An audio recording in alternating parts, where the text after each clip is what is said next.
just really wanted to share this particular memory with you while I'm outside the world famous London Palladium.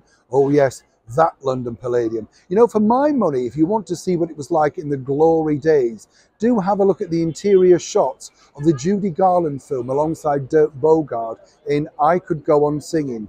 Parts of it were shot out at Pinewood, but most of the actual scenes for Judy singing on that stage were also taken over here. The London Palladium was like a second home to Judy Garland, and there's that famed concert, isn't there, with her daughter Liza Minnelli way back in 1964.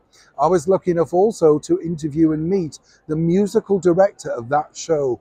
Got that interview. What a revelation about that night it was. But what a lot of people don't know about the London Palladium, it also has a very strong Beatles connection. And let me quickly explain. You see, while the Beatles had appeared here many times, of course, themselves, midnight matinees, charity functions, royal events, that sort of stuff, there was also a bigger connection to their now world-famous manager, Brian Epstein, who we sadly lost all of those years ago in the 1960s. You see, at the height of his powers, he had an office literally next door here to the London Palladium.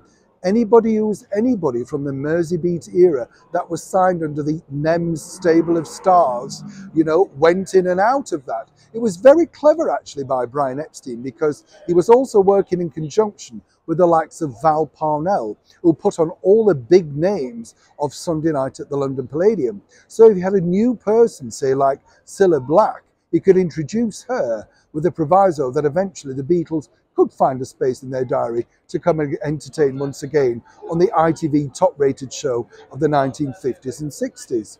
But when you do these Beatles tours, nobody ever picks up on this particular location. And not only that, Brian used to go around a corner to a local coffee shop and basically sit and listen to all the teenagers that had come in from nearby Carnaby Street to see the acts who they were talking about, who they were buying, and in particular, was anybody buying any of the acts that he was currently representing. As I say, it might not be a big find on the Beatles tour experience, but it's not necessarily mentioned on any of the tour guides. But if you want to know what was the epicenter of Brian Epstein's world in the 1960s, the reason why he took these offices next door to the London Palladium was he knew the power of this particular theatre, the show that came from this particular theatre, and the movers and shakers that were literally around offices in Argyle Street, including the brilliant Lord Grade, Lou Grade, who was the most powerful man on television. As ever, I'd love to know what you think to these particular stories in the comments below. Neil Sean in the very heart of London.